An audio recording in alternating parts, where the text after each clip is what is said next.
Buenas! Nesse vídeo a gente vai falar do framing ou enquadramento, que é um dos efeitos,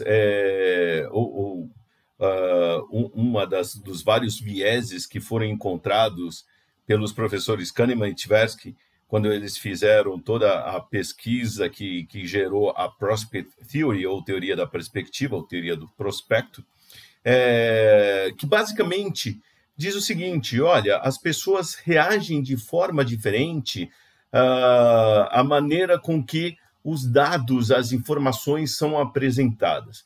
Então, a mesma coisa, ou melhor, algo vai gerar o resultado da mesma forma, só que se colocado de maneira diferentes, ele vai ter reações diferentes, ou seja, as pessoas vão adotar ou não aquela, vamos dizer, aquela iniciativa, aquela proposta, aquele produto, aquele serviço. E isso é usado, inclusive, para fazer com que pessoas, vamos dizer, se adiram a coisas como, por exemplo, fundos de pensão.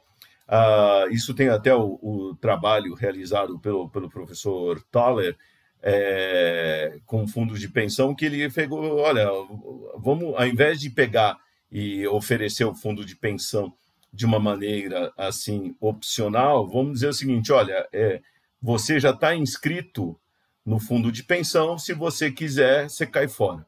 Então, antigamente, um fundo de pensão, para que ele deu consultoria, ele falava o seguinte: olha, está aqui o fundo de pensão, se você quiser aderir a ele, maravilha, se não, não precisa, tá joia? Então, e a adesão era baixa. Quando ele chegou e falou assim: olha, muda, faz o seguinte, coloca para o pessoal, você já aderiu ao fundo de pensão, automaticamente, se você quiser, você cai fora. Mudou totalmente o nível de adesão, foi lá para as alturas.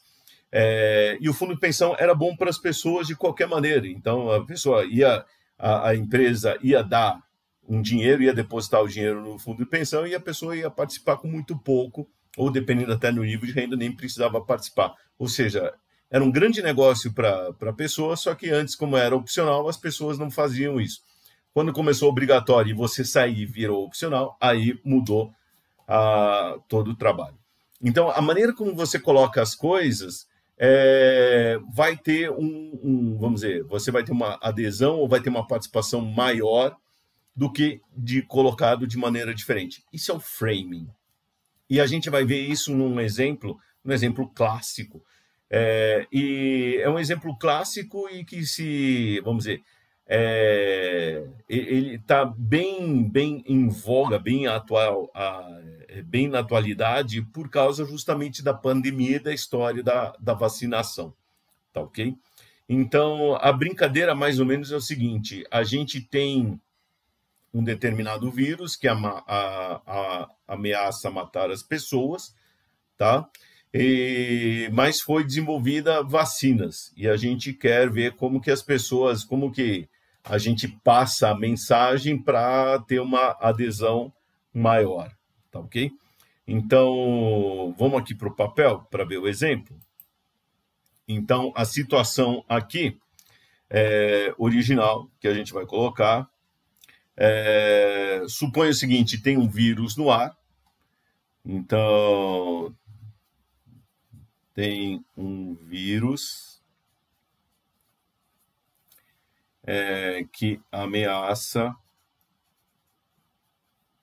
matar 600 pessoas. Então, essa aqui é a situação que a gente tem que analisar, o que vai ser analisada. E aí vai ser passada a mensagem para as pessoas de maneiras diferentes. Então, a primeira forma é a seguinte. Então, coloca aqui, deixa eu colocar aqui. A primeira, eita. Aqui. Coordenação motora hoje não está tão boa, pessoal. Então, passar uma colinha aqui para ficar mais firme. Pronto. Então, desenvolveram uma vacina, tá? E aí, assim, tem o vírus e desenvolveram a vacina.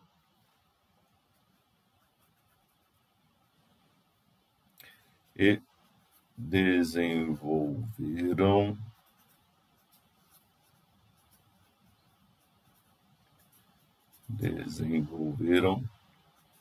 uma vacina, só para a gente registrar aqui. E aí está falando assim, olha, no programa A da imunização, está dizendo o seguinte, na mensagem que estão passando, olha, 200 pessoas, todo mundo sabe que tem 600 pessoas, então eles estão passando a mensagem da seguinte maneira, olha, nesse programa A de imunização, 200 pessoas, 200 indivíduos serão salvos. E aí, a alternativa é falar o seguinte, olha, tem o programa B, ou essa vacina, ela diz o seguinte, olha, 1/3 dos 600 serão salvos, logo 2/3 não serão salvos. Tá ok? Muito bem. Aí, nesse momento, vocês param, pausa e pensam. Qual dos dois vocês vão escolher? Pausa. Muito bom. Voltamos agora da pausa. Você já deve ter escolhido entre um e outro. O que acontece? O experimento diz que aproximadamente 72% das pessoas, dos entrevistados, escolheu este cenário aqui, este programa A. Só que o programa A ele é igual ao programa B, porque 1/3 de 600 é 200. Então, se 1/3 de 600 serão salvos, 200 serão salvos. Foi o que dizia no programa A. Só que o programa A não citava que 2/3 não serão salvos. Então, as pessoas, elas preferiam isso, por quê? Elas tinham aversão ao risco. Tá ok? Então, isso demonstra uma aversão ao risco. Só que, de novo, os dois programas são iguais. Aí, ofereceram, experimentaram dois outros programas, ou dois outros prospects, tá? Programas e prospects são a mesma coisa. Afinal, isso sai tudo da Prospect Theory, que são da seguinte forma. O programa C diz que 400 irão morrer, tá? E o programa D... E o programa D... então, o programa C diz que 400 irão morrer. O programa D, que eu vou colocar aqui agora, tá? Só passando uma cola para ficar firme aqui. Pronto. O programa D diz que 1/3 não vai morrer. 1/3 de 600 é 200. Então, 200 não vai morrer. E 2/3 de 600 vão morrer. 2/3 de 600 é 400. Então, pausa. E aí vocês pensam qual dos dois vocês escolhem. Voltamos agora na pausa. Muito bem. No experimento, o que foi visto? Que este daqui foi escolhido. Então, aproximadamente 78% escolheram este cenário aqui. Tá ok? Esse é um cenário onde eles... esse é um cenário de certeza, tá certo? Esse é um cenário... Isso aqui é a certeza. E esse é um cenário... Isso é um jogo. Você está jogando com a probabilidade. As pessoas preferiram isso daqui. Então, elas preferiram correr risco.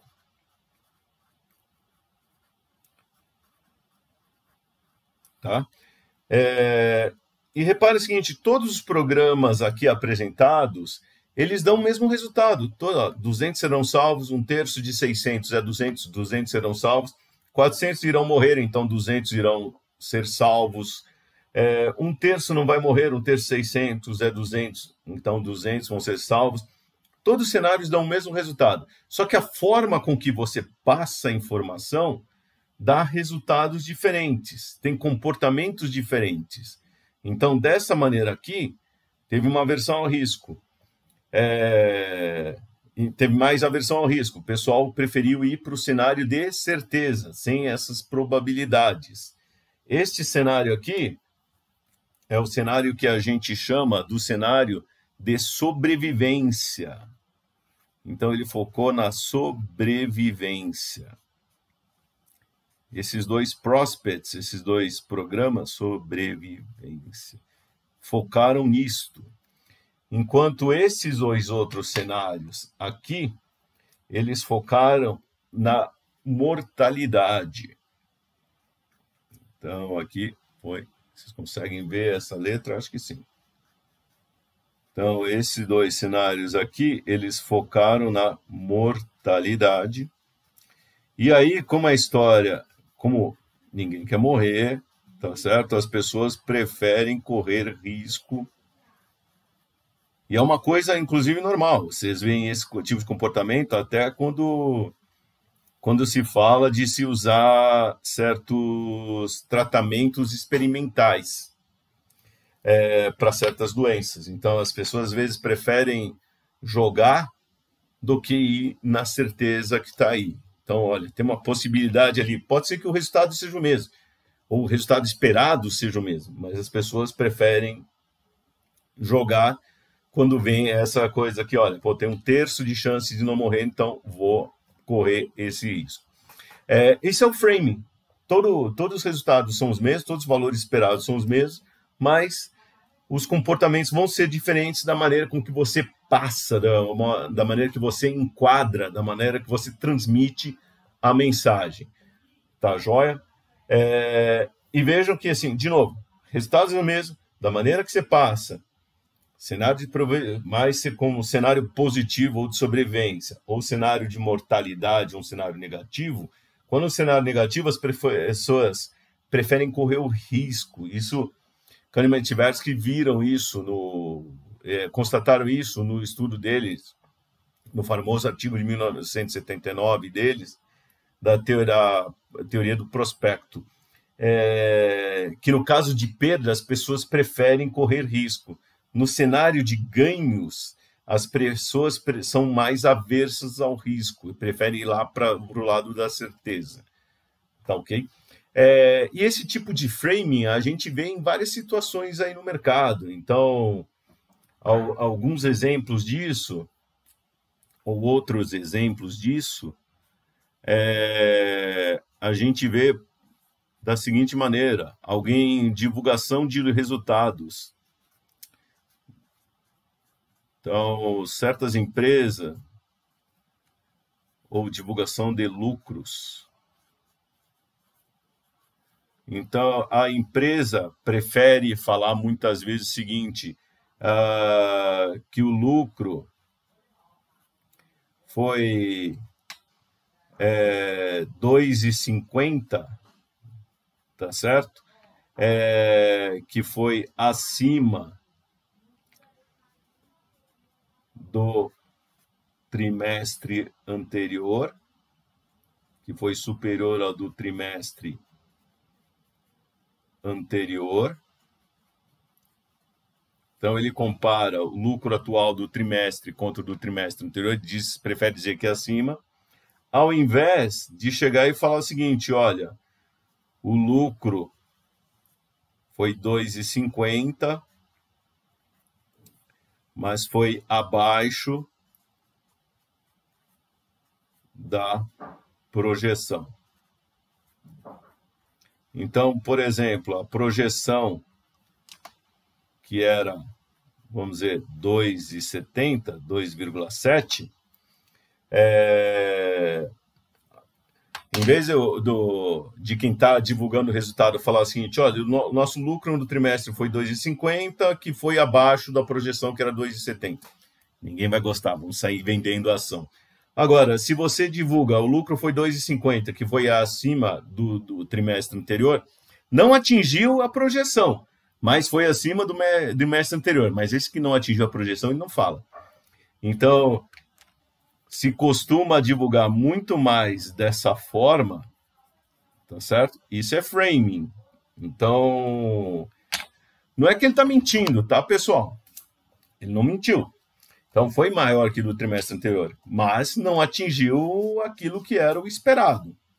Então, esse é o problema aqui vamos dizer, isso é o problema dessa situação. E você tem outras semelhantes também da divulgação.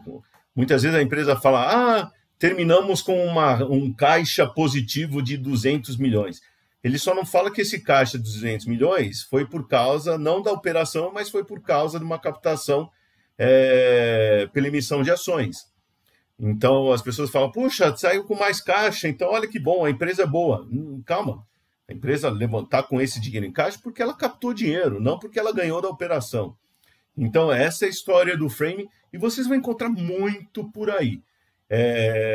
Inclusive, até assim, sabendo que esse framing existe, vocês podem usar tanto ele para aprovar certos cenários que vocês têm em algumas reuniões, como às vezes até espantar as pessoas de certos cenários. Então, esse framing pode ser usado muito para negociações, que você cria um cenário positivo, um cenário negativo, e aí já sabe como expor a situação para que seja aprovado em cada forma que você expõe os dados. Tá bom? Muito bem, pessoal. Tá aí o framing, algo que é bastante comum dentro da economia comportamental, finanças comportamentais. É um viés também, é um efeito, mas é um viés de comportamento que as pessoas têm, identificada, como eu já comentei, no trabalho seminal de 1999, publicado na revista Econométrica, lá, a teoria do prospect, ou Prospect Theory, dos professores Kahneman e Tversky. Tá bom? Até mais!